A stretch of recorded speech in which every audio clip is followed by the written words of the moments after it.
નમસ્કાર, પ્રણામ મિત્રો. જય માતાજી, જય શ્રી કૃષ્ણ મિત્રો. આજે જે આપણે વાર્તા સાંભળવાના છીએ તે કાલે જે અધૂરી રહી ગઈ હતી એનો આ બીજો એપિસોડ છે. તો પ્લીઝ પહેલો એપિસોડ ન સાંભળ્યો હોય તો પહેલો સાંભળી લેજો અને તમને પૂરેપૂરી વાર્તા સમજાય.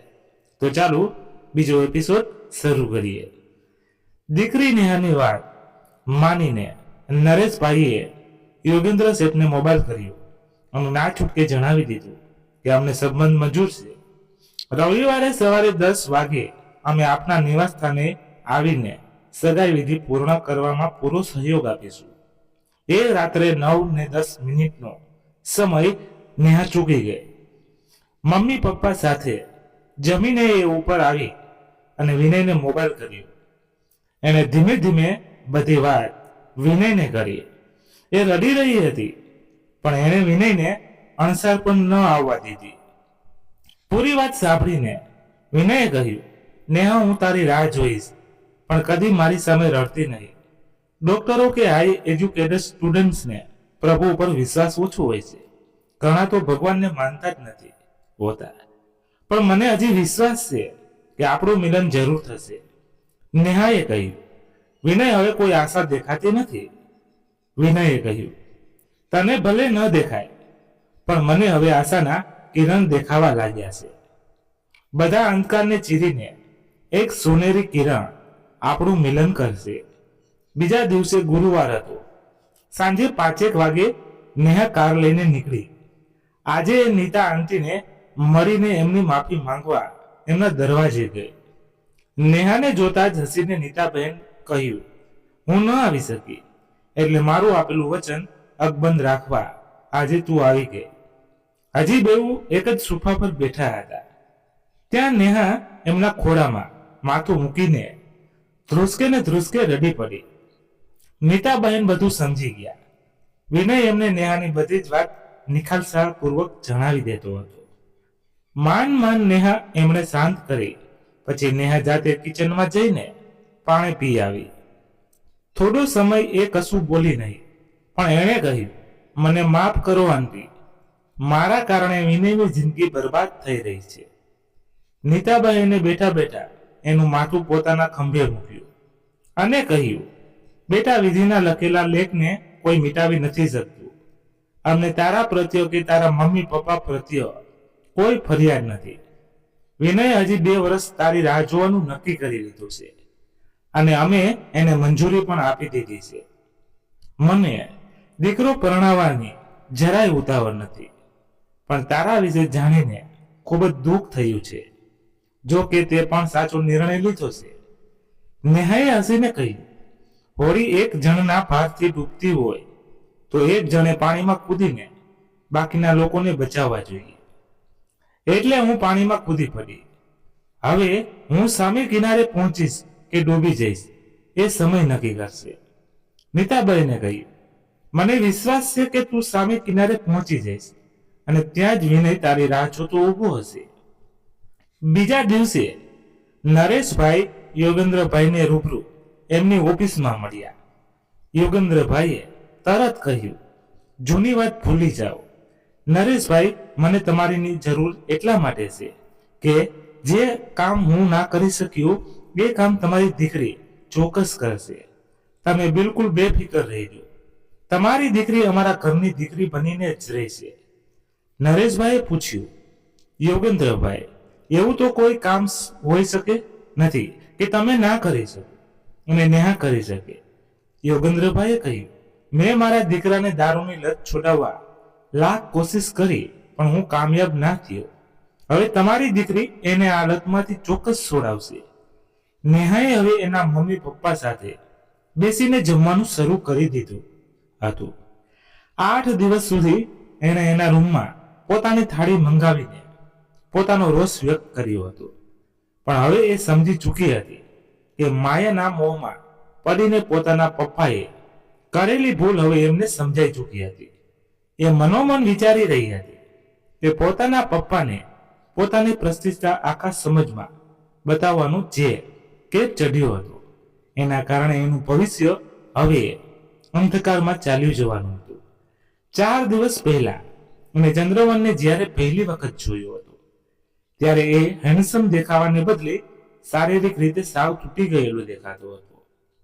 ચંદ્રવનના એ બે ફોટા જે બાયોડેટાની સાથે આવ્યા હતા, એ ફોટા અને ચંદ્રવનના અસલી રૂપ રંગમાં આસમાન જમીનનો ફરક હતો. એના ચહેરા ઉપર સોજા દેખાતા હતા અને આંખો જાણે પહોળી થઈ ગઈ હતી. એ દ્રશ્યને યાદ કરતા જ નેહાનું શરીર ધ્રુજી ઉઠતું હતું. હવે એ જ ચંદ્રવનની સાથે એને જિંદગી વિતાવવાની હતી, છતાં એ પોતાના મમ્મી પપ્પા માટે કુરબાની આપવા તૈયાર થઈ ગઈ હતી. એણે વિનયની જિંદગીના બધા સપના વેરવિખેર કરી દીધા હતા.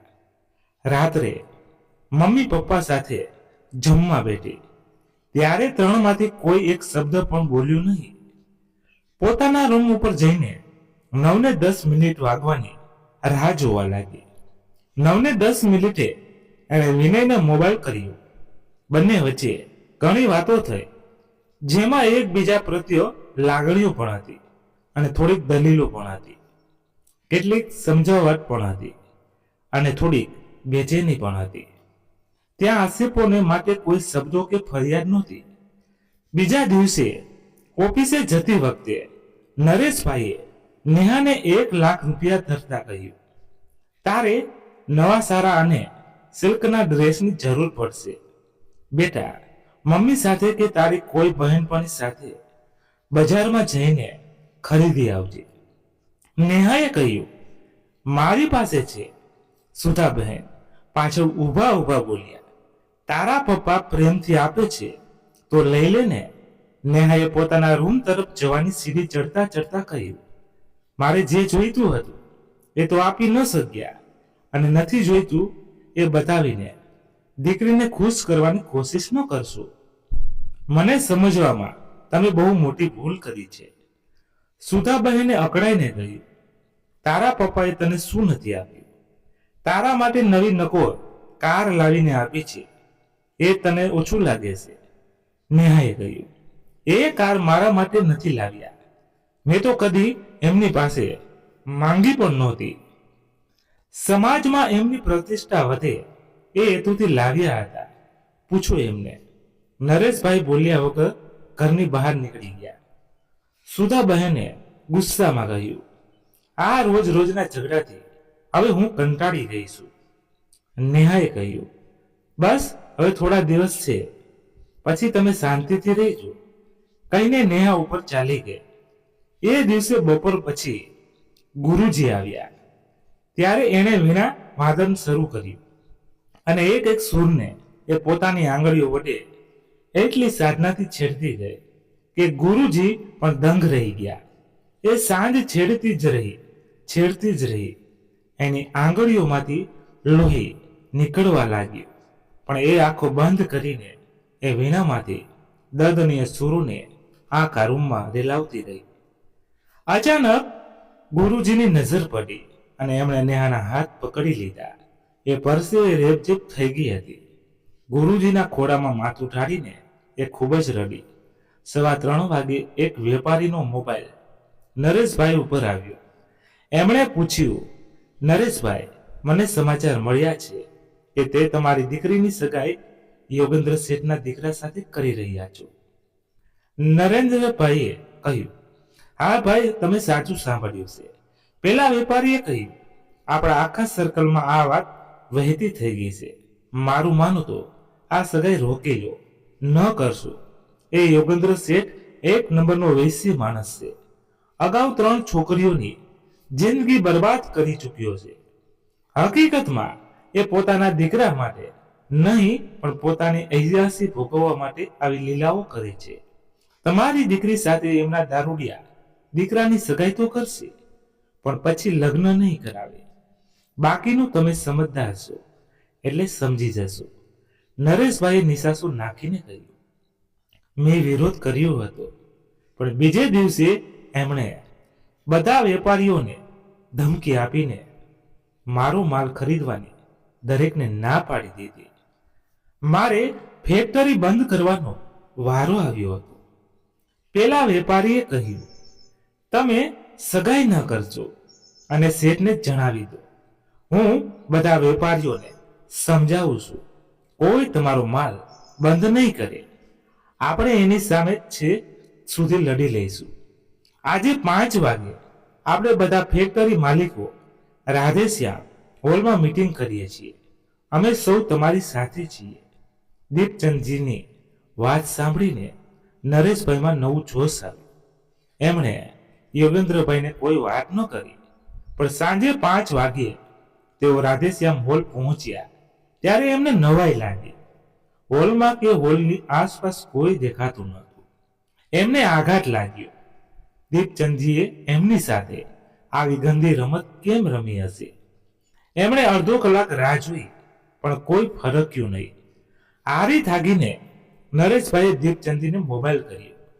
સામેથી દીપચંદજીએ કહ્યું, નરેશભાઈ, વાત એવી બની કે કોઈ ફેક્ટરી માલિક મારો સાથ આપવા તૈયાર ના થયા. હું પોતે લાચાર બની ગયો, એટલે હું એકલો શું કરી શકવાનો હતો. નરેશભાઈએ બધું સમજી ગયા. કાર લઈને એ ઘર તરફ રવાના થયા. તેઓ માનસિક રીતે એટલા બધા ભાંગી પડ્યા હતા કે એક વખત તો એમને આત્મહત્યા કરવાનો વિચાર આવી ગયો. એમના માથેથી પ્રષ્ટિતાનું ભૂત હવે નીકળી ગયું હતું અને નેહાની સતત ચિંતા થઈ રહી હતી. પોતાની દીકરીને એક જીવતી હરતી ફરતી લાશ સાથે પરણાવવાના વિચારથી એ ધ્રુજી જતા હતા. કુદરતે એમની સાથે કેવી ક્રૂર મસ્કરી કરી હતી. પોતાનાથી સુખી અને સમાજમાં ઊંચી પ્રતિષ્ઠા ધરાવતા પરિવારમાં પોતાની દીકરીને પરણાવવાનું સપનું તો દરેક બાપનું હોય છે. એમાં એમનો શું દોષ? આખરે રવિવારનો દિવસ આવી ગયો. નેહાની સગાઈની વિધિ વખતે ચંદ્રવાન નશામાં જતો. એ સરખી રીતે બોલી પણ શકતો નહોતો. એના હાથની હથેળી ધ્રુજતી હતી. સરવાળે ચંદ્રવન નપુસંગ બની ગયો હતો. એક વિડીયો ફોટોગ્રાફ વિધિની વિડીયો ઉતારી રહ્યો હતો અને એક કેમેરામેન ફોટા પાડતો હતો. બંને પક્ષે ફક્ત ઘરના સભ્યો જ હતા. પુરોહિત સગાઈની ટૂંકી વિધિ પૂરી કરી એટલે યોગેન્દ્રભાઈના પત્ની માલતીબેને એંગેજમેન્ટની 2 હીરાચંદિત રિંગ બંનેને એક એક આપી. સુધાબેને કહ્યું, હું લાવી છું. માલતીબેને સ્મિત સાથે કહ્યું, નેહા હવે આ ઘરની દીકરી જ છે, એટલે એને જે હક મળવા જોઈએ એ ચોક્કસ મળશે. માલતીબેન દેવી સ્વરૂપ લાગતા હતા. એમના ચહેરા ઉપર અપ્રિતમ ચેત હતું. એમણે કહ્યું, આજથી નેહા સવારથી સાંજ સુધી અમારી સાથે રહેશે અને આવતા રવિવારે બંનેના લગ્ન અહીં 2 પરિવારની હાજરીમાં લેવાશે. જસવંતભાઈએ કહ્યું, મને વાંધો નથી, પણ એકદમ નજીકના સંબંધીઓને તો આમંત્રણ આપવું પડે ને. નેહાના મામા મામી અને માસા માસીને ટાળી ન શકાય. યોગેન્દ્રભાઈએ કહ્યું, ચંદ્રવનની હાલત જોતા અમે પણ કોઈને આમંત્રણ આપવાના નથી. છતાં તમારી ઈચ્છા ધામધૂમથી વાજતે ગાજતે લગ્ન પ્રસંગ ઉજવવાની હોય તો 6 મહિના રાહ જોવી જોઈએ. ત્યાં સુધીમાં નેહાના સાનિધ્યમાં રહીને ચંદ્રવન ઘણું સુધરી જશે. પછી મને કોઈ વાંધો નથી. તમે મારી હાલની પરિસ્થિતિ સારી રીતે સમજી શકો છો. નરેશભાઈએ કહ્યું, મને એ મંજૂર છે. આપણે 6 મહિના પછી એમના લગ્ન પ્રસંગ ઉજવીશું, પણ સમાજને અંધારામાં રાખીને લગ્ન ન લેવાય. માલતીબેને કહ્યું, નેહાનું કરિયાવર પણ અમે જ કરીશું. એની પસંદના કપડાં, સાડીઓ અને બધા દાગીના અમારા તરફથી થશે. તમારે કશું કરવાની જરૂર નથી. આ મારી આગ્રહભરી વિનંતી છે. સુધાબેને કહ્યું, એમ કેવી રીતે ચાલે? યોગેન્દ્ર શેઠે કહ્યું, તમે તમારી દીકરી આપો છો એટલે ઘણું છે, બાકીનો લાભ અમે લેવા દો. ત્યારબાદ બધાને જમવા માટે વિનંતી કરી. ચંદ્રવનનો મિત્ર પરેશ સતત એની સાથે જ હતો. નેહા અને ચંદ્રવનને પાસે પાસે બિરાજમાન કર્યા. જમતા જમતા નેહાએ માર્ક કર્યું કે ચંદ્રવન ફક્ત જમવાનું નાટક કરી રહ્યો હતો. એ ઘડીએ ઘડીએ એની સામે મૂકેલી પેપ્સીની બોટલમાંથી ઘોરડો ભરી લેતો હતો અને એમાંથી આલ્કોહોલની વાસ આવતી હતી. બપોરના 4 વાગ્યા હતા. ચંદ્રવન ડબલ બેડમાં સૂતો હતો. એ વખતે નેહા અને પરેશ ધીમા અવાજે વાતો કરી રહ્યા હતા. નેહાએ પરેશને ધીમે ધીમે વિશ્વાસમાં લઈને પરેશ પાસેથી ઘણું બધું જાણી લીધું હતું. પછી એને જાતે એ બધી વાતનું પૃથ્થકરણ કરીને સાચું શું અને ખોટું કેટલું એ તારવી લીધું. એ સમજતી હતી પરેશ ચંદ્રવનનો ખાસ મિત્ર હતો, એટલે બધી માહિતી તો સાચી ન આપી શકે. છતાં ઘણું સત્ય જાણવા મળ્યું અને હજી ઘણું કામ પરેશ પાસેથી કરાવવાનું હતું. ઘણી માહિતી પણ જાણવાની હતી, કેમ કે આટલા મોટા બંગલામાં કોણ ક્યાંથી આવે છે અને શા માટે આવે છે એ બધું સહેલાઈથી સમજાય એમ નહોતું. એટલે પહેલા દિવસથી જ એણે પરેશ સાથે લાગણીભર્યા વર્તાવ શરૂ કરી દીધો. બીજી તરફ પરેશ પણ સમજતો હતો કે ચંદ્રવન હોશમાં રહેતો નથી, એટલે નેહા સાથેના સંબંધની એને ગતાગમ પડવાની નથી. એટલે પહેલા દિવસથી જ બંને વચ્ચે લાગણીના અંકુર ફૂટી નીકળવા લાગ્યા. લગભગ 5:30 ચંદ્રવંદનની ઊંઘ પૂરી થઈ એટલે એ બેઠો થયો. પરેશે તરત જ એનો પગ બનાવ્યો. નેહાને નવાઈ લાગી. પરેશે હસીને કહ્યું, આ રોજનું રૂટીન છે. ચંદ્રવંદનને હસવા માટે હોઠ હલાવ્યા પછી બોલ્યો, મારી નેહા મને દારૂ છોડાવશે. નેહાએ કહ્યું, આ હું તમને છોડાવીશ, પણ ધીમે ધીમે. ચંદ્રવંદન અડધો પેગ ગટગટાવી ગયો. પછી એણે નેહાને કહ્યું, તું પણ એક પેગ લગાવ, મજા આવશે. નેહાએ ચંદ્રવંદનના શબ્દો બરાબર સમજ્યા નહીં, એટલે એણે પરેશને પૂછ્યું, એ શું કહે છે? પરેશે હસીને કહ્યું, તમને પીવા માટે કહે છે. નેહાએ મોં બગાડીને કહ્યું, મારાથી વાત સહન નથી થતી, ત્યાં પીવાનો તો વિચાર પણ કેવી રીતે આવે? પરેશે કહ્યું, એકચ્યુઅલી એના પપ્પાએ બહુ છૂટ આપીને એને બગાડ્યો છે. આંટીએ તો બિલકુલ નથી ગમતું, પણ એ કશું કહી શકતા નથી. નેહાએ પૂછ્યું, તું પીવે છે? પરેશે કહ્યું, કદી નહીં, મારું કામ એને સાચવવાનું છે. એનો સમય થાય એટલે એને પેક બનાવી આપવાનું, બોટલો ખાલી થવા આવે એટલે મંગાવવાની. એ ઊભો થાય એટલે એને પકડીને જ્યાં જવું હોય ત્યાં લઈ જવાનો. મોટે ભાગે એ રૂમની બહાર નીકળતો જ નથી. એનામાં એટલી શક્તિ પણ નથી કે 5 મિનિટ ઊભો રહી શકે. રાત્રે નેહા એની ભાવિ સાસુ સાથે બેસીને જમી. બંને વચ્ચે થોડી વાતો પણ થઈ. ત્યારબાદ એ રજા લઈને ઘેર આવવા નીકળી ગઈ. ઘેર આવીને સૌથી પહેલા એણે મમ્મીને જણાવી દીધું કે એ ડિનર પતાવીને આવી છે. પછી ઉપર જઈને શાંતિથી શાવર બાથ લીધું. 9:10 મિનિટનો સમય વીતી ગયો હતો. વિનયનો મિસ કોલ એણે જોયો. પછી નાઇટવેર પહેરીને પલંગમાં પડી. સૂતા સૂતા એણે વિનયને કોલ કર્યો. વિનયે મોબાઈલ ઉઠાવીને કહ્યું, બોલ નેહા. નેહાએ ઢીલા અવાજે કહ્યું, તને સમાચાર મળી ગયા હશે. વિનયે પૂછ્યું, કોના સમાચાર? કેવા સમાચાર? બધું ઓકે તો છે ને? નેહાએ કહ્યું, આખરે મારા એંગેજમેન્ટ થઈ ગયા. મારી પાસે એ સિવાય બીજો કોઈ ઓપ્શન નહોતો. વિનયે કહ્યું, તે કોઈ ખોટું ડિસિઝન નથી લીધું.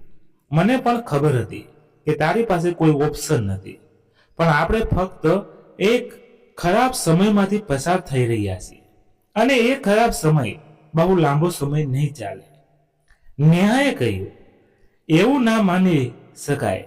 વિનયે કહ્યું, ઓકે, મને જણાવી શકીશ કે એ રોજ કેટલું પીવે છે? નેહાએ કહ્યું, અરે એ સવારથી 6 વાગ્યાથી શરૂ થઈ જાય છે. એની સાથે 24 કલાક એનો એક ફ્રેન્ડ હાજર હોય છે. એણે મને બધી વાત કરી છે. સવારે બ્રશ કરીને તરત જ 2 પેગ ગટગટાવી જાય છે. ત્યારે એ નાહી ધોઈ શકે છે. નાહીને ફ્રેશ થઈને ફરી 2 પેગ પીએ છે. ત્યારબાદ દર 2 કલાકે 2 પેગ પીતો રહે છે.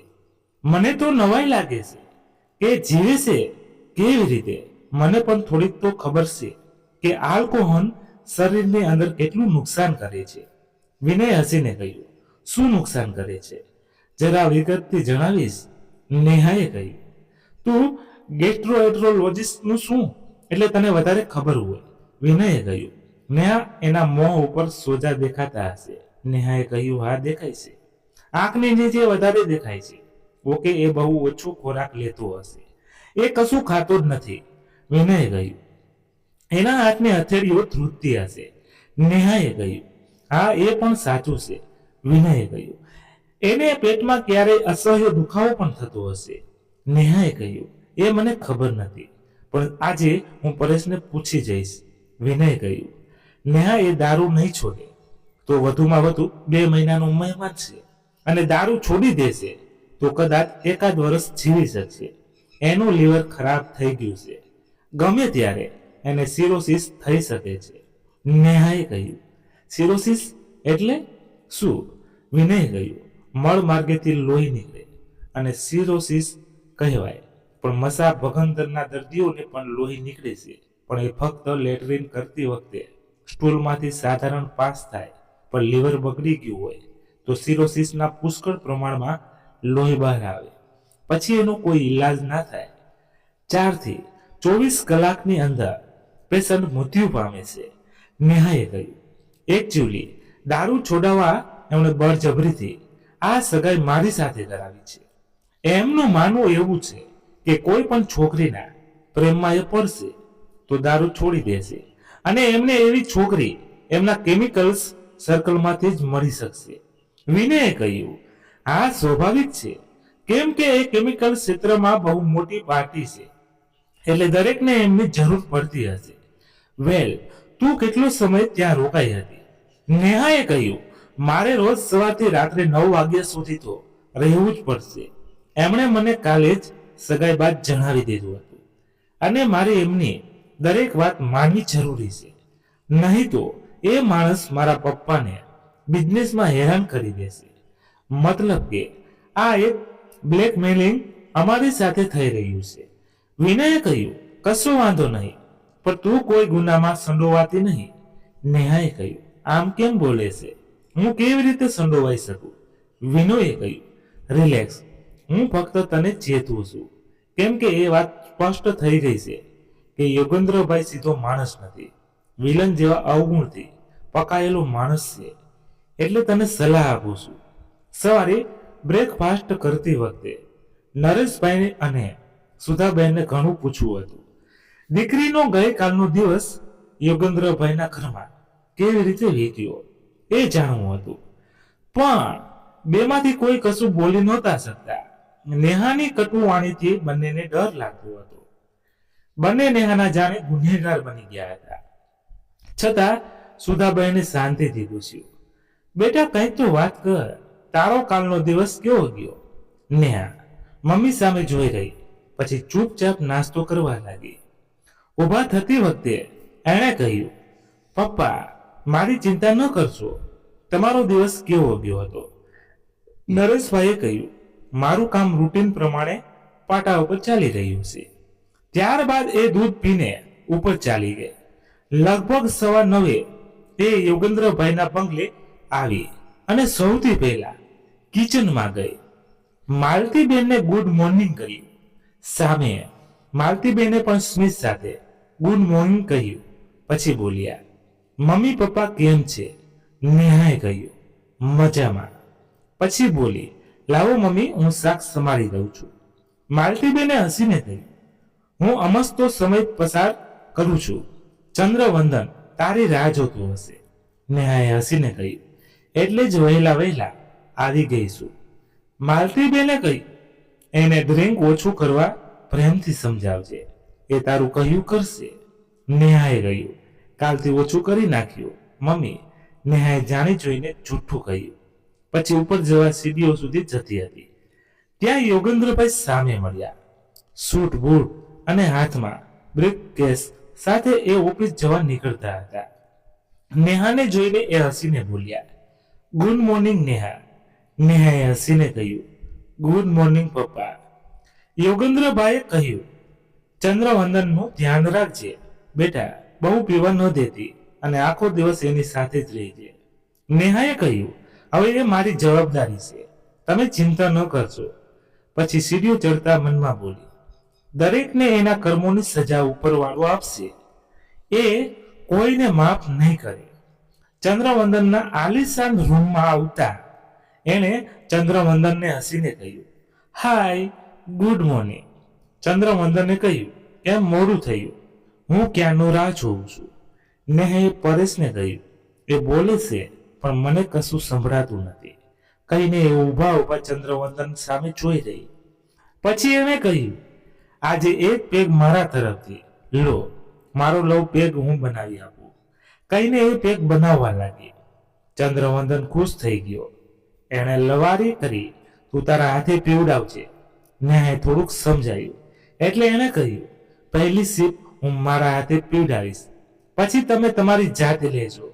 ચંદ્રવંદને કહ્યું, ઓકે માય ડાર્લિંગ. ચંદ્રવંદનને ખુશ કરીને એ પરેશની સામે ડબલ બેડમાં બેઠી. અને બાજુ ચંદ્રવંદન એને પીવાના મૂડમાં હતો અને સામે ટીપોય ઉપર પરેશ દિવાલને ટેકો દઈને બેઠો હતો.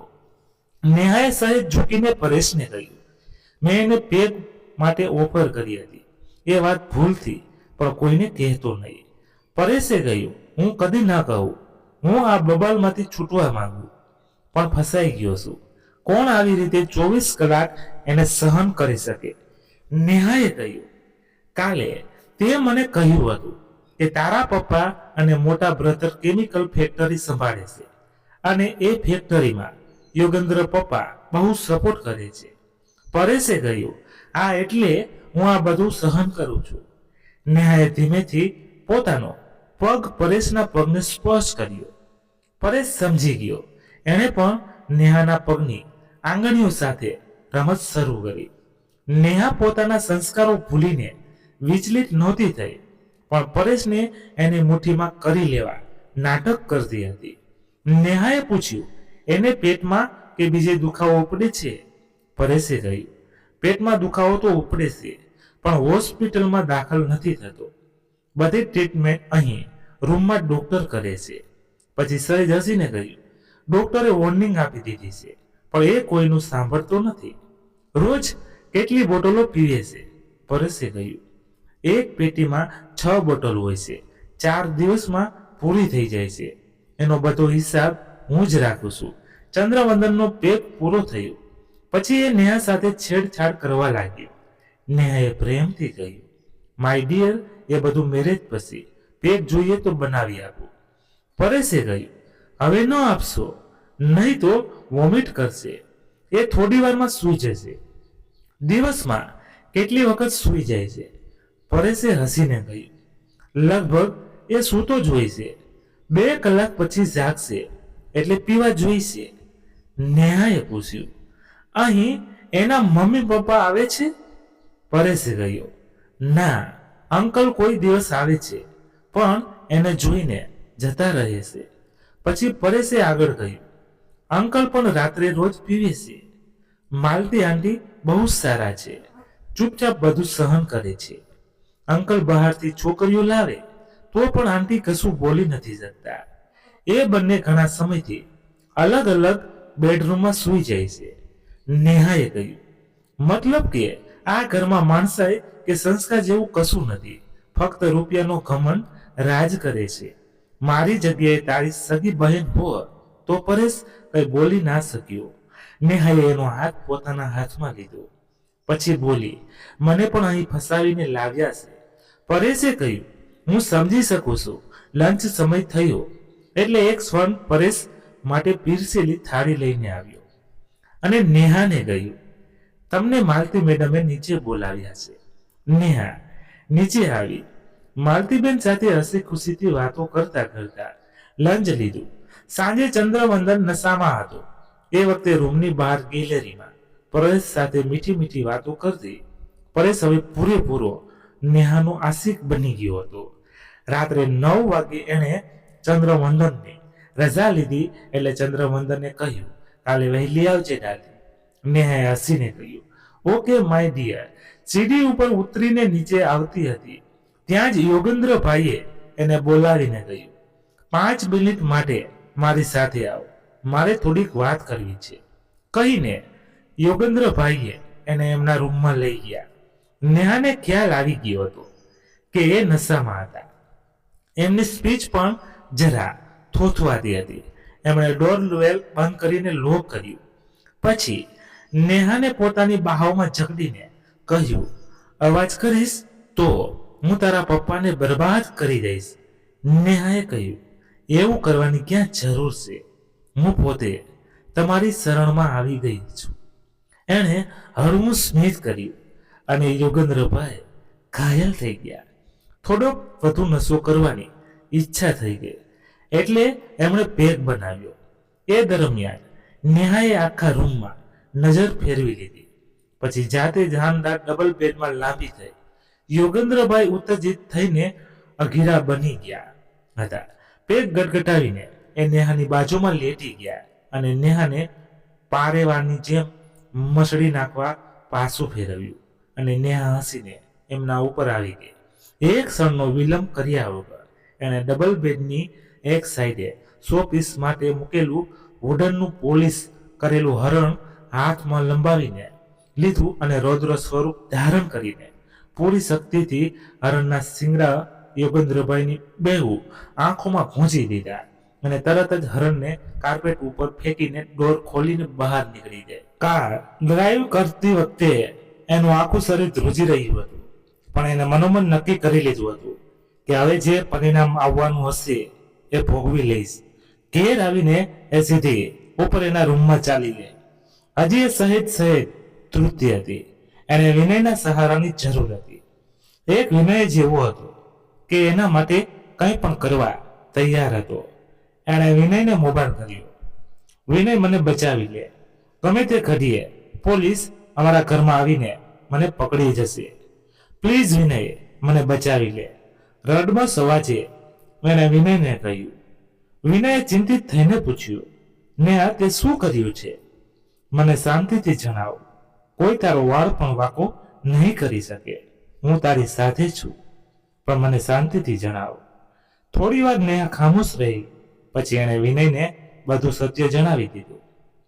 સહેજ વિચારીને વિનયે કહ્યું, તું શાંતિથી સૂઈ જા. ને તે કશું ખોટું નથી કર્યું. વધારે પડતી ડિપ્રેશન ના થઈશ અને જ્યાં સુધી તારી સાથે કોઈ કાનૂની કાર્યવાહી ના થાય ત્યાં સુધી કોઈને કશું જણાવતી નહીં. નેહાને નાહવાની પણ ઈચ્છા નહોતી થતી. છત તરફ જોઈને એ એક જ વિચાર કરતી હતી કે ગમે તે ઘડીએ પોલીસ આવી પહોંચશે અને એને અરેસ્ટ કરી લેશે. બસ એ સતત આ જ વિચારી રહી હતી. બીજી તરફ યોગેન્દ્રભાઈને એમના ડોક્ટરની પાસે લઈ જવામાં આવ્યા. એ કશું બોલતા નહોતા, પણ ડોક્ટરે માલતીબેનને અને એમના ભાઈને કહ્યું, આ પોલીસ કેસ છે. એમની સારવાર તો શરૂ કરાવી દઉં છું, પણ મારી આંખોના સર્જનની જરૂર પડશે. એમનું બ્લડ હવે બંધ થઈ ગયું છે, પણ આઈ સર્જન આવીને એમની સારવાર શરૂ કરશે. યોગેન્દ્રભાઈએ કહ્યું, મારે કોઈ પોલીસ ફરિયાદ નથી કરવી. મારી ટ્રીટમેન્ટ કરીને મને રજા આપી દો. આંખોના સર્જને મશીનોથી બંને આંખોની અંદર બધું ચેક કરી લીધું. પછી કહ્યું, અંદરના ભાગમાં ગંભીર ઈજા નથી જણાતી, પણ હવે એમની દ્રષ્ટિ હંમેશા માટે ચાલી ગઈ છે. એ જોઈ નહીં શકે. યોગેન્દ્રભાઈ કશું બોલ્યા નહીં. એ સમજી ગયા હતા કે એમના કર્મોના બદલે નેહાએ એમને સાચો સબક શીખવાડી દીધો હતો. અચાનક એમનો હૃદય પલટો થઈ ગયો હતો. મનોમન એ ભગવાનને યાદ કરીને માફી માંગતા હતા. બીજા દિવસે નેહા ચંદ્રવંદનના બંગલે ગઈ નહીં. સુધાબેને પૂછ્યું એટલે એણે કહ્યું, હવે હું એ નર્કમાં પગ નથી મૂકવાની. સુધાબેનનું હૈયું ફફડી ગયું. એમણે કહ્યું, યોગેન્દ્રભાઈ તારા પપ્પાની ફેક્ટરી બંધ કરાવી દેશે. એનું તને ભાન છે? રોજ તો કહેતી હતી કે મારી ચિંતા ન કરજો, અને 2 દિવસમાં તારો વિચાર બદલાઈ ગયો. નેહાએ કહ્યું, હા, તમને બંનેને સબક તો મળવો જ જોઈએ. પ્રતિષ્ઠાની લાલચમાં તમે મને એક દારૂડિયા સાથે પરણાવવા માંગતા હતા, પણ એ ઘરમાં દારૂડિયાથી પણ ખરાબ દૈત્યનો વાસ છે. નસીબમાં બરબાદ થવાનું લખ્યું હશે તો કોઈ રોકી નહીં શકે. અને સાચું કહું તો હવે મારી જિંદગીમાં હવે કશું બચ્યું નથી. તમારી એક નાનકડી જીદના કારણે તમે બધાની જિંદગી બરબાદ કરીને મૂકી દીધી છે.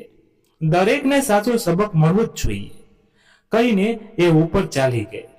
હજી એને ઊંડે વિચારો સતાવતા હતા કે ગમે ત્યારે પોલીસ આવીને એની ધરપકડ કરી લેશે. એ પોતાની એક ખાસ સહેલીના ઘેરે ચૂપચાપ ચાલી જવા માંગતી હતી, પણ બીજી જ ક્ષણે વિચાર આવતો કે ભાગી જવાથી તો એ બધું એક અપરાધ એના ઉપર લાગશે. લગભગ 10:30 ચંદ્રવંદનનો મોબાઈલ આવ્યો. હિંમત કરીને એને મોબાઈલ ઉપાડ્યો. બોલો, નેહા વાત કરું છું. ચંદ્રવંદને લવારો કર્યો. હજી કેમ ન આવી? નેહાએ કહ્યું, હવે હું નહીં આવું, મને ભૂલી જજો, મારા ઉપર દયા કરો, હું હવે હારી ગઈ છું. ચંદ્રવંદને કહ્યું, તને કોઈ કશું નહીં કહે, પપ્પા પણ તને કશું નહીં કહે, તું આવો. નેહાને નવાઈ લાગી. એણે પૂછ્યું, પપ્પા ક્યાં છે? ચંદ્રવંદને કહ્યું, એમના રૂમમાં આરામ કરે છે. મને ખૂબ દુઃખ થાય છે નેહા, વધારે હું કશું કહી નથી શકતો. નેહાને ચંદ્રવંદનની વાત સમજાતી હતી. એણે કહ્યું, તમે બધું જોયું છે અને બધું સમજી શકો છો કે મારી સાથે અને મારા પપ્પા સાથે કેવી ગંદી રમત રમાઈ રહી છે. છતાં હું બલિદાન આપવા તૈયાર હતી, પરંતુ તમારા ઘરમાં મને બેઆબરૂ કરવાની કોશિશ કરવામાં આવી છે. એ હું સહન કેવી રીતે કરી શકું? એ રડમસ અવાજે બોલી. ચંદ્રવંદને કહ્યું, મારી છેલ્લી ઈચ્છા તમને કહીશ તો તમે મારી વાત ઉપર વિશ્વાસ મૂકશો. નેહાને અનુભૂતિ થઈ કે ચંદ્રવંદને એના મનનું સાચું દર્શન કરાવવા માંગે છે. એણે કહ્યું, આ ચોક્કસ, વિશ્વાસ કરીશ. ચંદ્રવંદને કહ્યું, હું તમારી સાથે લગ્ન કરીને તમારી જિંદગી બરબાદ કરવા નથી માંગતો. મારી જિંદગીની અંતિમ ઈચ્છા માત્ર એટલી જ છે કે હું જીવું ત્યાં સુધી તમે રોજ મારી પાસે રહો. હું તમારી પાસે બીજું કશું નથી માંગતો. અને હવે મારી જિંદગીના દિવસો બહુ ઓછા છે કદાચ. અને નેહા ધ્રુસકે રડી પડી. નીચે ઉતરીને એક કાર લઈને સીધી ચંદ્રવંદનના બંગલે પહોંચી, પણ ત્યાં સુધીમાં ઘણું મોડું થઈ ગયું હતું. ઘરમાં નીરવ શાંતિ ફેલાઈ ગઈ હતી. એ ચંદ્રવંદનના રૂમ તરફ ખૂબ ઝડપથી દોડી. રૂમમાં પહોંચી ત્યારે ચંદ્રવંદન છેલ્લા શ્વાસ લઈ રહ્યો હતો. માલતી મમ્મી રડતા હતા. યોગેન્દ્રભાઈ દીકરાની બાજુમાં પલંગ પાસે ઊભા હતા. એમની આંખો ઉપર પાટો લપેટાયેલો હતો. પરેશ ચૂપચાપ નતમસ્તકે ઊભો હતો અને નેહા ચંદ્રવંદનને વળગી પડી. પછી રડતા રડતા બોલી, મને માફ કરો ચંદ્રવંદન, પણ આટલી મોટી સજા ન આપશો. મને ગુનેગાર ન બનાવશો. તમારા પ્રેમની કિંમત મને સમજાય એ પહેલા તમે મને છોડી રહ્યા છો. આ ખોટું કરી રહ્યા છો. ચંદ્રવંદનને ધીમે ધીમે એનો હાથ ઊંચો કર્યો અને નેહાના માથે મૂકીને સહેજ સ્મિત કર્યું. ત્રુટક અવાજે એને ના સાંભળી શકાય એમ હોઠ ફફડાવીને કહ્યું, આવતા ભોમાં મને મળીશ એટલો વિશ્વાસ મને છે. બસ એ છેલ્લું સ્મિત અને વણ ઉકેલાયેલો શબ્દો ચંદ્રવંદનના અંતિમ શ્વાસમાં ભળી ગયા. નેહા ધ્રુસકે રડી પડી. સાથે સૌએ અશ્રુભીની વિદાય આપી. એ વાતને અઠવાડિયું થયું, પણ રોજ નેહા ચંદ્રવંદનને એક વખત યાદ કરીને આંખો ભીની કરી લેતી હતી. એને પણ સબક મળી ગયો હતો કે દરેક માણસમાં એક શેતાન છુપાયેલો હોય છે અને દરેક શેતાનમાં એક માણસ વસે છે. 12 દિવસ એણે શોક પાડ્યો. ચંદ્રવંદન એના જીવનનો અધૂરો ઇતિહાસ બનીને ચાલ્યો ગયો. 4 દિવસ પછી નરેશભાઈ ઓફિસેથી ખૂબ ખુશ થતા ઘરમાં દાખલ થયા. સુતાબાઈને હસીને પૂછ્યું, આટલા ખુશ કેમ છો? જરા વાત તો કરશે. નરેશભાઈએ કહ્યું, તું નેહાને બોલાવ. આજે એને સમજાય છે કે એના પપ્પા એને કેટલો પ્રેમ કરે છે. એક સરસ વાત એના માટે આવી છે અને મેં જાતે બધી તપાસ પણ કરી લીધી છે. એટલામાં નેહા એક સુટકેસ સાથે નીચે ઉતરી અને બોલી, એ વાત ઉપર પૂર્ણ વિરામ મૂકી દો. હું હવે મારા હકથી મારા સાસરે જઈ રહી છું. મને તમારા આશીર્વાદની પણ જરૂર નથી લાગતી. વિનય મારી રાહ જોતો હશે. તમારી પાસે માગવાથી કશું નહીં મળે અને તમે જે મને આપશો એ મારા કામનું નહીં હોય. મિત્રો, આજે આ વાર્તા અહીં પૂર્ણ થાય છે. તમે છેલ્લે સુધી વાર્તા સાંભળી એના બદલ ખૂબ ખૂબ આભાર. અને આવી જ રીતે બીજી નવી વાર્તાઓ સાંભળતા રહેશો. તમને કેવી વાર્તા લાગી તે કોમેન્ટમાં અવશ્ય જણાવજો. વાર્તા પસંદ આવી હોય તો લાઈક કરી અને તમારા મિત્રો સાથે શેર કરજો, એટલે બીજા લોકો પણ વાર્તા સાંભળીને આનંદ માણી શકે. અને આવી જ નવી વાર્તા સાંભળવા માટે આપણે આ ચેનલને સબસ્ક્રાઇબ ન કરી હોય તો કરી લેજો. ધન્યવાદ. ફરી મળીએ નવી વાર્તા સાથે. ત્યાં સુધી તમારા પરિવાર સાથે મસ્ત રહો, તંદુરસ્ત રહો. જય માતાજી, જય દ્વારકાધીશ. હર હર મહાદેવ, મહાદેવ, મહાદેવ. જય શ્રી રામ, જય બજરંગબલી. અને હા મિત્રો, આપણે આ વાર્તામાં ક્યાંય પણ ભૂલ હોય તો પણ ચોક્કસ કોમેન્ટ કરીને જણાવી દેજો. અમે જેટલો બને એટલો પ્રયત્ન કરશું અમારી ભૂલો સુધારવાનો. Thank you.